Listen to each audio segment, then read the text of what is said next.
सभी भैया बहनों को नमस्कार। कैसे हैं आप लोग? ठीक ठाक होंगे। माँ शारदे की आप पे सब पर अनुकंपा बनी रहे, आप सदैव अध्ययन में लगे रहें।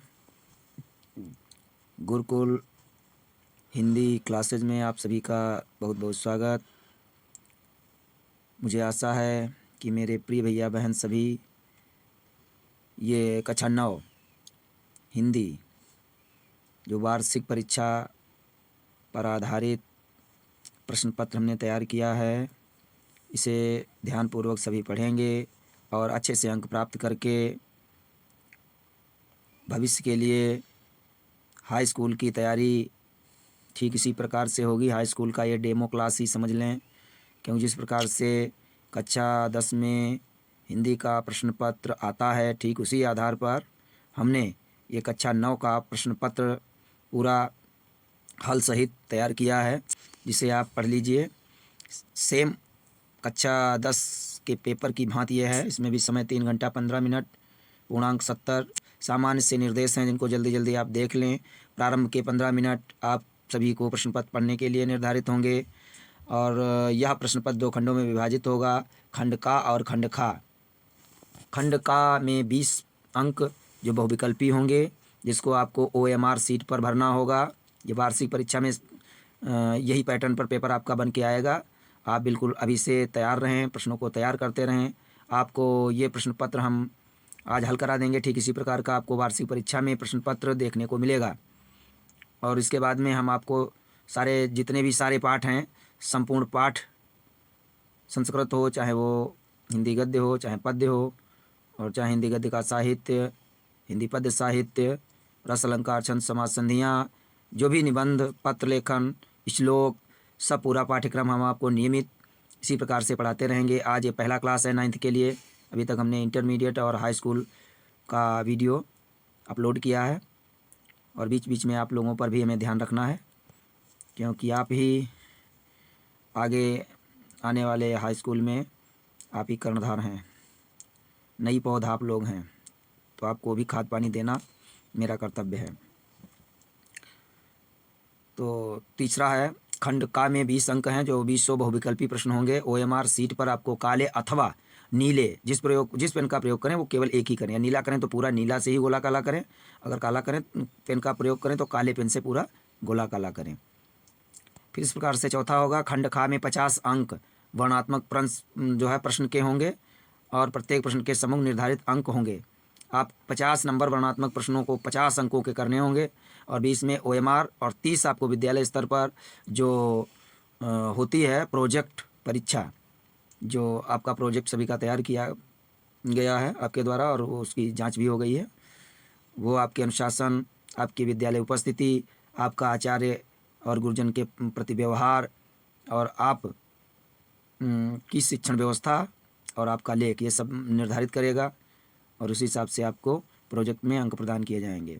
संभवतः जिन बच्चों ने अच्छा व्यवहार, अच्छा अनुशासन, सब कुछ जिन्होंने अच्छा किया है, वो पूर्ण अंकों के भागीदार होंगे, उन्हें पूरे अंक अवश्य मिलेंगे।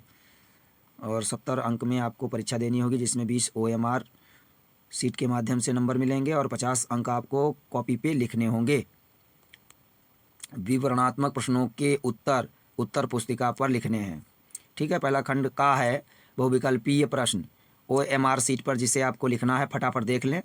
इसमें पहला प्रश्न होगा आपको इस प्रकार से, देखिए, पहला है, निम्नलिखित में से एक कथन सत्य है, छांट कर लिखिए। इसमें आपको छांट के लिखना होगा। इसमें ये प्रश्न है, इसमें सत्य छांटना है। तो पहला आप पढ़ेंगे, एक तरफ से हम पढ़ रहे हैं, ध्यान दें। गोदान के लेखक रामचंद्र शुक्ल हैं, गलत है। गोदान मुंशी प्रेमचंद का उपन्यास है। गिल्लू कहानी के लेखक मुंशी प्रेमचंद हैं, ये भी गलत है, क्योंकि ये इसके जो है महादेव वर्मा हैं।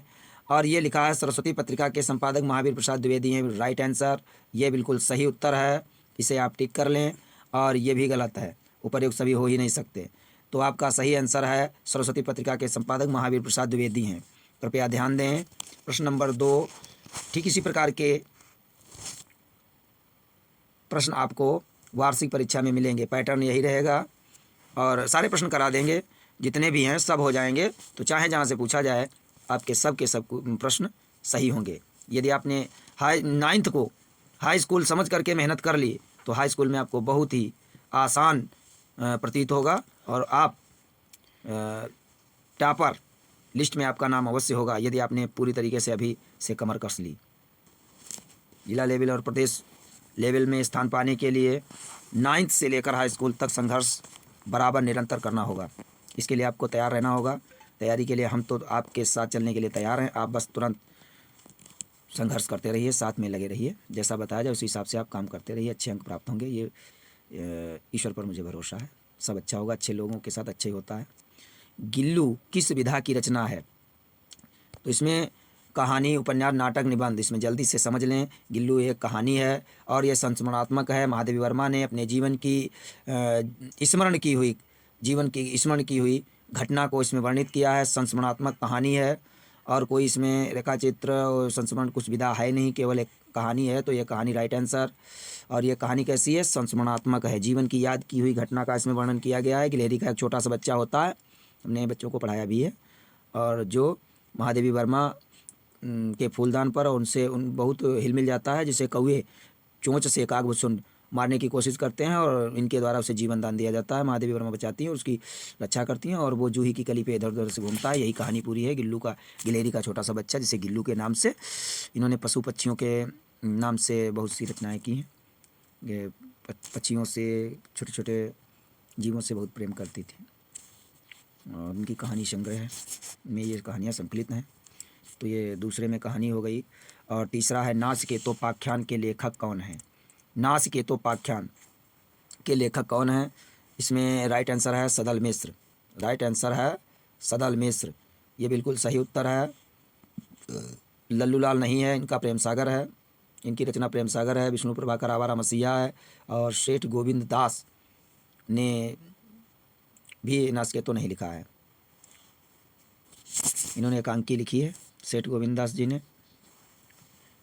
सेठ गोविंद दास की एकांकियाँ हैं, एकांकीकार के रूप में प्रसिद्ध हैं। तो आप राइट आंसर आपका है सदल मिश्र। ओके, आगे ध्यान दें। प्रश्न नंबर 4, शुक्ल युग का नामकरण किसके नाम पर किया गया है? तो शुक्ल युग का नामकरण रामचंद्र शुक्ल जो है, इन्हीं के नाम से शुक्ल युग रखा गया। और इसी युग को तीन नाम से जानते हैं। शुक्ल युग, पहला शुक्ल युग, ध्यान दें, पहला शुक्ल युग। दूसरा इसी का नाम छायावाद। एक ही चीज़ है, एक ही के 3 नाम हैं। एक चीज़ है, बच्चे आप कंफ्यूज हो जाते हैं, उनको होना नहीं है। चाहे शुक्ल युग हो तब भी छायावाद ही है, चाहे उसको छायावाद कहिए और चाहे उसे जयशंकर प्रसाद का भी काफ़ी योगदान रहा है, इसलिए इसे प्रसाद युग भी कहते हैं। छायावाद युग, प्रसाद युग, शुक्ल युग, इन 3 नाम से इसे हम जानते हैं। तो शुक्ल युग का विशेष सहयोग शुक्ल जी का रहा है, रामचंद्र शुक्ल का, इसलिए इसे शुक्ल युग के नाम से जानते हैं। ध्यान दें। अगला, अंधा युग किसकी रचना है? तो अंधा युग, इसमें 4 विकल्प हैं। 4 में इसमें राइट आंसर है धर्मवीर भारती, क्योंकि धर्मवीर भारती ने ठंडा लोहा और अंधा युग, ये धर्मवीर भारती जी की रचना है। ठेले पर हिमालय धर्मवीर भारती ने ही लिखा है, ये निबंध है। ठीक है, तो इस प्रकार से राइट आंसर हो जाएगा ये, ध्यान दें। अगला प्रश्न है, सगुण भक्ति शाखा के कवि कौन हैं? तो सगुण भक्ति में तुलसीदास जी हैं। शेष ये 1, 2, 3 ये कबीरदास जी हैं। ये निर्गुण भक्ति, निर्गुण में ज्ञानाश्रयी, निर्गुण में ज्ञानाश्रयी के अंतर्गत आते हैं। निर्गुण भक्ति की एक उपशाखा है जिसे ज्ञानाश्रयी के नाम से जानते हैं। और जायसी जी है और रैदास, संत रैदास भी सेम निर्गुण में ज्ञानाश्रयी के अंतर्गत आएंगे। और जायसी जी मात्र ऐसे हैं जो प्रेमाश्रयी, निर्गुण में ये भी आते हैं। निर्गुण के अंतर्गत एक शाखा है प्रेमाश्रयी। क्या है? प्रेमाश्रयी। मलिक मोहम्मद जायसी का पद्मावत ग्रंथ है, जो पद्मावत ग्रंथ में नागमती वियोग वर्णन वर्णित है। तो ये जायसी जो है प्रेमाश्रयी शाखा के अंतर्गत आते हैं, जो निर्गुण भक्ति के ही अंतर्गत आती है। निर्गुण भक्ति की 2 शाखा, ज्ञानाश्रयी, प्रेमाश्रयी। तो ज्ञानाश्रयी में रैदास कबीर हैं और निर्गुण की प्रेमाश्रयी के अंतर्गत मलिक मोहम्मद जायसी जी हैं, जिनका पद्मावत ग्रंथ है। इतनी बातों को एक साथ हम तैयार करते हुए चलेंगे तो मुझे कोई आशा है मेरे बच्चों को कोई फेल नहीं कर सकता। हिंदी में कुछ भी आए मेरे बच्चे अच्छा प्रदर्शन करेंगे। तुलसीदास की रचना रामचरितमानस है जो अवधी भाषा में लिखी गई है, और विनय पत्रिका, रामलला नहचू, हनुमानाष्टक, हनुमान बाहुक और कृष्ण गीतावली, दोहावली, विनय पत्रिका, ये सारी रचनाएं हैं। और इनकी कृष्ण गीतावली और विनय पत्रिका ये दो ब्रज में लिखी गई हैं। तुलसीदास को जब मिले थे रहीमदास जी, तो रहीम ने कहा था ब्रज में लिखो। चित्रकूट में मिले थे। तुलसी ने पूछा था, हाथी जब धूल ऊपर डाल रहा था, मैंने इंटर में क्लास में भी बताया था कि धूल उड़ावत गज फिरै, कहु रहीम के ही काज, जही धूली अबला तरी, सोई ढूंढत गजराज। तुलसी ने कहा, हे रहीमदास ये बताओ ये हाथी धूल ऊपर क्यों डाल रहा है अपने? तो कहा धूल इसलिए डाल रहा है जिस धूल से अहिल्या देवी जो पत्थर की थी, पैर लगने से भगवान के राम के वो सीधे स्त्री रूप में बन गई, और उसी धूल को हाथी ढूंढ रहा है। सोचता है मेरे रघुवीर की चरणों की कहीं रज मिल जाए जिससे मैं भी तर जाऊं, अर्थात मोक्ष की प्राप्ति हो जाए। तो इस प्रकार से एक प्रश्न से बहुत चीज़ें निकल के आ गई। तुलसीदास की रचनाएं रामचरितमानस में कांड कितने कांड हैं? 7 कांड हैं। कितने हैं रामचरितमानस में? कितने कांड हैं? 7 हैं। अब कांड कैसे याद करेंगे? पहला कांड बाल कांड, भगवान श्री राम जब छोटे होते हैं तो बच्चे होते हैं तो बाल कांड। थोड़े बड़े हुए, अयोध्या में राज्याभिषेक के लिए बातें होने लगी तो बाल कांड। जैसे ही नहीं, पहला बाल कांड बच्चे थे, जब थोड़े बड़े हुए अयोध्या कांड, राज्याभिषेक की बातें हुई तो अयोध्या कांड। और जैसे ही राजा बनाने के लिए दशरथ ने सोचा, कैकेयी ने तुरंत इसका विरोध किया और उनको वनवास दे दिया। तो जब वनवास हुआ तो अरण्य कांड, तो अरण्य कांड हो गया। पहला बाल कांड, दूसरा अयोध्या कांड, तीसरा अरण्य कांड, चौथा किष्किंधा। फिर किष्किंधा चले गए, जब वन में गए, अरण्य माने जंगल, फिर किष्किंधा चले गए। किष्किंधा में सुग्रीव से मित्रता की। फिर उसके आगे बढ़े तो सुंदरकांड, हनुमान की भक्ति का उसमें वर्णन है। हनुमान को जो है अपना भक्त बनाया, हनुमान से दोस्ती की।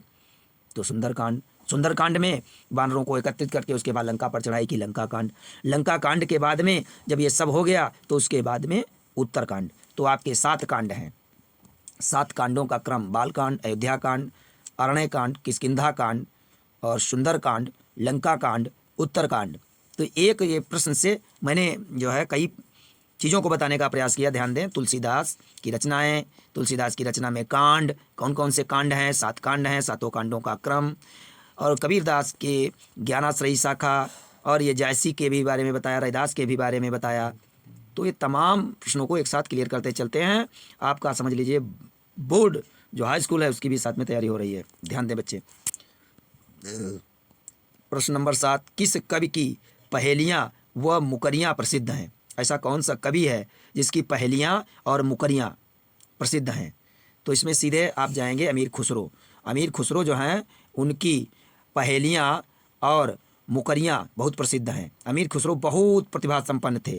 इसमें तुलसी नहीं है, न तो तुलसी हैं, न जायसी हैं, न धर्मदास हैं। इसमें राइट आंसर अमीर खुसरो। इनकी मशहूर हैं। क्या मशहूर हैं? पहेलियाँ और मुकरियाँ। अमीर इतने प्रतिभा संपन्न थे, 4 स्त्रियां कुएं पर पानी भर रही थी, अमीर खुसरो वहाँ से निकल रहे थे। स्त्रियों ने चारों ने एक साथ फरमाइश की कि हे कविवर, मेरी भावनाएं, जो मेरी अलग अलग इच्छा है चारों की, और मुझ चारों को एक कविता सुनाओ। तो एक ने कहा, जो पहली स्त्री थी उसने कहा, मुझे खीर पे कविता सुनाओ, खीर पे सुनाओ। दूसरी बोली चरखा पे सुनाओ, चरखा पर सुना दो। तीसरी बोली कुत्ता पर सुनाओ। चौथी बोली मुझे ढोलक पर सुनाओ, ढोलक जिसमें आ जाए ऐसी कोई कविता सुनाओ। अमीर खुसरो इतने प्रतिभा संपन्न थे, उन्होंने 2 पंक्तियां सुनाई, उनमें चारों की जो इच्छाएं थी वो सबकी पूरी हो गई। अमीर ने सुनाया, क्या सुनाया कि खीर बनाई जतन से और चरखा दिया चलाए, और आया कुत्ता खा गया तो बैठी ढोल बजाए। चारों जो स्त्रियां थीं स्तब्ध रह गईं, खड़ी की खड़ी रह गईं कि इतने बताओ, इतने होशियार, इतने कवि कि हम चारों की इच्छाओं को तुरंत कविता बना के सुना दिया। ऐसे थे हमारे अमीर खुसरो। जो मुस्लिम कवि हुए हैं, विशेषकर हिंदू धर्म के देवी देवताओं का इन्होंने काफ़ी सम्मान किया है। इन मुसलमान हरिजनन पर कोटिक हिंदू वारिये, ये कहा गया है। ये जो मुस्लिम रसखान हुए, रसकी खान कन्हैया के भक्त, जाति से कुछ नहीं होता, परमात्मा की अनुकंपा जिस पे हो गई वो उनका भक्त हो जाता है। रहीमदास मुस्लिम, कृष्ण के भक्त, वे हिंदू धर्म में विशेष आस्था रखने वाले। रसखान, रसकी खान कन्हैया के भक्त। कबीर मुस्लिम जुलाहा दाम्पत्य के यहाँ पालन पोषण, विधवा ब्राह्मणी के द्वारा जन्म लेकिन पालन पोषण नीमा नेहरू मुस्लिम जुलाहे दाम्पत्य के यहाँ हुआ। मलिक मोहम्मद जैसी, ऐसे तमाम जो मुस्लिम कवि हुए हैं, उन्होंने साहित्य के क्षेत्र में जो काम किया है, इसीलिए इनके बारे में कहा गया इन मुसलमान हरिजनन पर कोटिक हिंदू वारिये। करोड़ों हिंदू लोग जो इस साहित्य में सेवाएं दे सकते थे, उनसे कहीं बढ़ चढ़ करके इन्होंने इस साहित्य को सजाने में अपना सहयोग प्रदान किया। तो इस प्रकार से अमीर खुसरो के बारे में भी आप लोगों को जानकारी हो गई। अब आपको 8 नंबर में प्रश्न है। यदि आप भरोसा रखिए, यदि आप लोगों ने पूरी तरीके से कंधे से कंधा सभी बच्चों ने मिला करके और मेहनत की, पढ़ाई की, तो निश्चित ही आप पास तो सब होते हैं, पास होना अलग बात है, लेकिन कुछ ऐसा करो याद जो करें सभी। इतिहास रचना है अगर, तो आपको आगे बढ़ना पड़ेगा। हो सकता है कुछ लोग हंसें, ताली पीटे हंसें, लेकिन जो आपसे हंसेंगे, जो तालियां, वो जो आपके लिए हंसी में तालियां बजाएंगे, वही आपके दोनों हाथ जोड़ करके, यदि आप कुछ बन गए तो हाथ जोड़ के सामने खड़े मिलेंगे सबसे पहले दरवाजे के बाहर। इसलिए आप संघर्ष करिए, समझदार बनिए, दुनिया की उलझन में मत पड़िए, क्योंकि शिक्षा है एक ऐसा हथियार है जिसके द्वारा हर मार्ग खुलता है। ऐसी चाबी है शिक्षा जिससे हर ताला खुल जाएगा।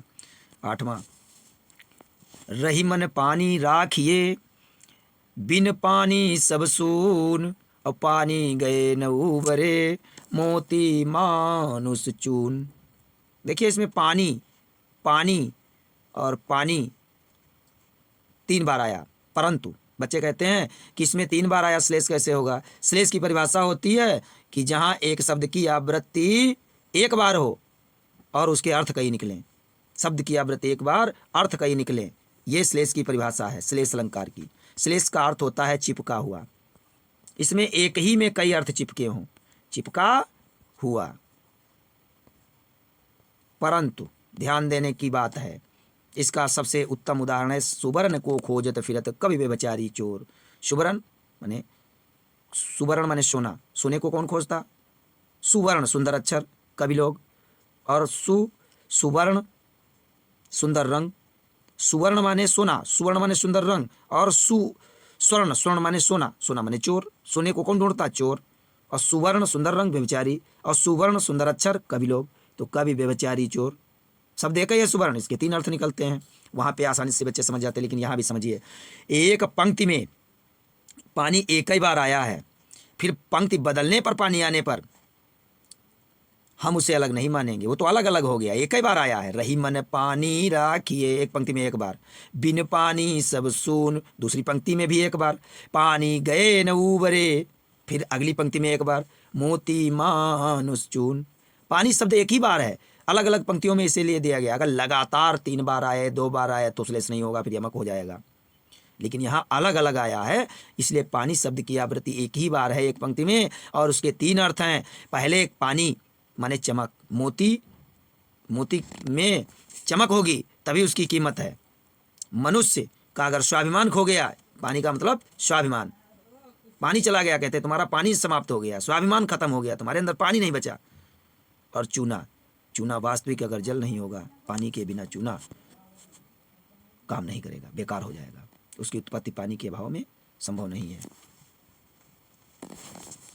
तो इसलिए ध्यान दें, यहाँ पे श्लेष अलंकार है, क्योंकि श्लेष इसलिए है क्योंकि श्लेष शब्द की आवृत्ति, श्लेष शब्द की आवृत्ति, देखो यहाँ पे एक शब्द एक बार आया, उसके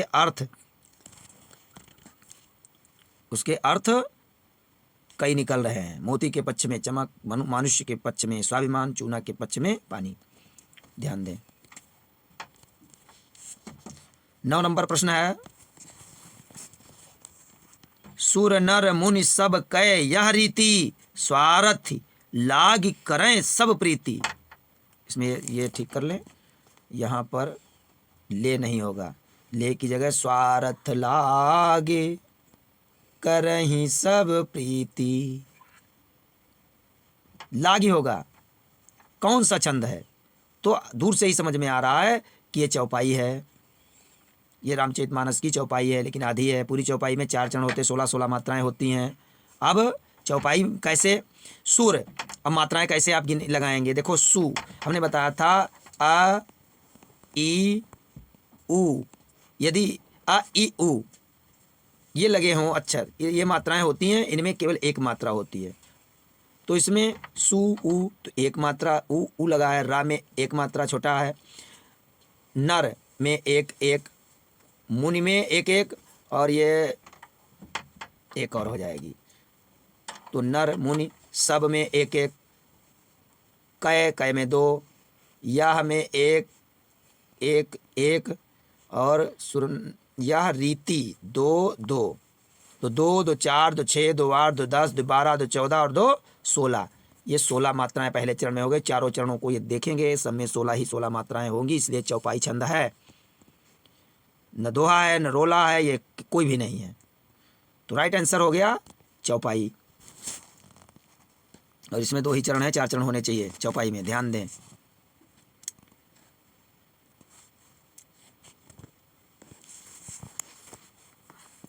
उस काल मारे क्रोध के, मरे लिख गया, ये मिसप्रिंट कहीं कहीं है भैया बहनों, ध्यान दें। टाइपिंग में मिस्टेक हुई है, इसे हम ठीक करते चल रहे हैं। उस काल मारे क्रोध के, मारे है यहाँ पे, तन कांपने उनका लगा, मानो हवा के जोर से सोता हुआ बादल जगा। तो यहाँ पर हमें लग रहा है कि उत्साह हमारे अंदर आ रहा। उस काल मारे क्रोध के, तन कांपने उसका लगा, मानो हवा के जोर से सोता हुआ सागर जगा। ये बादल, ये बहुत मिसप्रिंट है, ये प्रिंटिंग वाले ने गड़बड़ किया। बादल की जगह मानो हवा के जोर से सोता हुआ सागर, बादल की जगह आप सागर कर लेंगे, हम ठीक करा रहे साथ ही में। सागर जगा, ये सागर है, यहाँ सागर कर लें, यहाँ मारे कर लें, दोनों को ठीक कर लें बेटा। और फिर है, और इसमें हाँ, उत्साह नामक स्थाई जब भाव विभाव अनुभाव तथा संचारी भाव के संयोग से उत्साह नामक स्थाई भाव, कौन सा? उत्साह नामक स्थाई भाव रस रूप में परिणित होता है। तो कौन सा रस बनता है? वीर रस। वीर रस, ये उत्साह स्थाई भाव है, ये वीर रस की पहचान है, इसलिए ये वीर रस राइट आंसर।